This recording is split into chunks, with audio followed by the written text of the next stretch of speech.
శుభోదయం రైతు సోదరులకి ఒక రకంగా ఇది గుడ్ న్యూస్. భారత వాతావరణ శాఖ తాజాగా ఒక కీలక అప్డేట్ ప్రకటించింది. బంగాళాఖాతంలో ఏర్పడిన అల్పపీడనం తీవ్ర అల్పపీడనంగా మారింది. ఇది మంగళవారం రోజైతే చెన్నై వైపుగా ప్రయాణం చేసి ప్రస్తుతం ఆంధ్రప్రదేశ్ తీరం వైపుగా కదులుతూ ఉంది. రాబోయే 48 అవర్స్లో ఇది ఆంధ్రప్రదేశ్ దక్షిణ కోస్తాలో తీరం దాటే అవకాశాలు స్పష్టంగా ఉన్నాయి. దీని ప్రభావంతో రాబోయే 2 రోజుల్లో శ్రీకాకుళం, విజయనగరం, విశాఖపట్నం, ఉభయ గోదావరి జిల్లాల్లో అతి భారీ వర్షాలు, కృష్ణా, ప్రకాశం, గుంటూరు, నెల్లూరు జిల్లాల్లో ఒక మోస్తరు నుంచి భారీ వర్షాలు నమోదయ్యే అవకాశం ఉంది. ఇక భారత వాతావరణ శాఖ విడుదల చేసిన రిపోర్ట్ ఒకసారి మనం పరిశీలిద్దాం.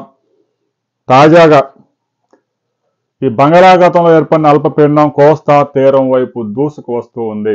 ఈ తమిళనాడులో తీరం దాటిద్ది అనుకున్నాము. అయితే వర్షాలు అయితే ఆంధ్రప్రదేశ్ కూడా చెప్పారు, కానీ ఒక 3 days మాడ్యూల్స్ పరిశీలిస్తే ఇది బుధవారం వరకు పరిశీలించిన దాని ప్రకారం అయితే తమిళనాడు వైపు వెళ్లాల్సింది. ఇది ఉండి ఉత్తర దిశగా ప్రయాణం చేయడం మొదలుపెట్టింది, ఉత్తర వాయువ్య దిశగా. రాబోయే 24 గంటల్లో ఇది మరింత తీరానికి దగ్గర అయ్యే అవకాశం ఉంది.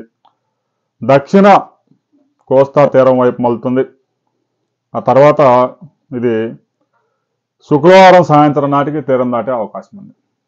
ఏపీ, తమిళనాడులో భారీ వర్షాలు కురిసే అవకాశం ఉందని ఐఎండీతో పాటు భారత వాతావరణ శాఖ ఐఎండీతో పాటు అమరావతి వాతావరణ కేంద్రం కూడా వెల్లడించింది. ఇక గురువారం రోజు అంటే ఇవాళ విజయనగరం, విశాఖ, అనకాపల్లి, కాకినాడ జిల్లాల్లో భారీ నుంచి అతి భారీ వర్షాలు ఈ ప్రాంతాల్లో ఎక్కువగా ఫోకస్ ఉంది.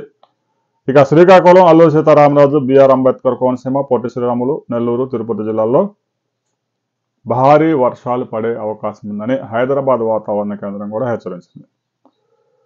ఇక రాబోయే 3 రోజుల్లో ఇక శుక్రవారం రోజు అయితే అంటే రేపు పార్వతీపురం, శ్రీకాకుళం, మన్యం, విజయనగరం జిల్లాల్లో భారీ వర్షాలు, మిగిలిన ప్రాంతాల్లో తేలికపాటి నుంచి మోస్తరు వర్షాలు. ఉత్తర కోస్తాలో ఈరోజు అతి భారీ వర్షాలు, రేపు భారీ వర్షాలు కురిసే అవకాశం ఉందని ఐఎండీ తెలిపింది. ఈ అల్పపీడనం తీరం దాటే సమయంలో గంటకు 55 కిలోమీటర్ల వేగంతో పెనుగాలులు వీచే అవకాశం ఉంది. మత్స్యకారులు శనివారం సాయంత్రం దాకా చేపల వేటకు వెళ్ళవద్దు అని అధికారులు హెచ్చరించారు. సముద్రం అలజడిగా ఉంది.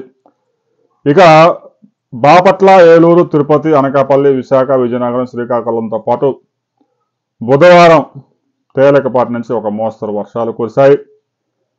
ఆంధ్రప్రదేశ్లో 12 నుంచి 18 మిల్లీమీటర్ల వర్షపాతం నమోదైంది. అయితే వాతావరణం ఆకాశం మేఘావృతమై ఉంది.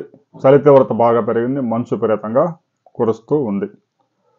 ఇక నైరుతి బంగాళాఖాతంలో ఏర్పడిన అల్పపీడనంతో పాటు ఉపరితల ఆవర్తనం 5.8 కిలోమీటర్ల ఎత్తులో ఉపరితల ఆవర్తనం కూడా విస్తరించి ఉంది. దీని ప్రభావంతో భారీ నుంచి అతి భారీ వర్షాలు కురిసే అవకాశం స్పష్టంగా కనిపిస్తూ ఉంది.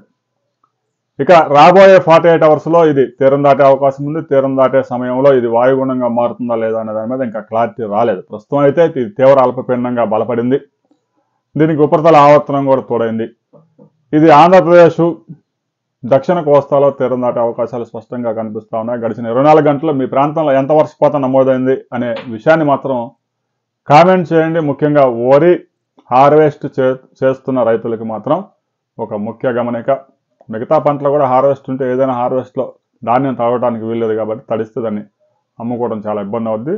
ధాన్యం తడవకుండా చూసుకోవాలి.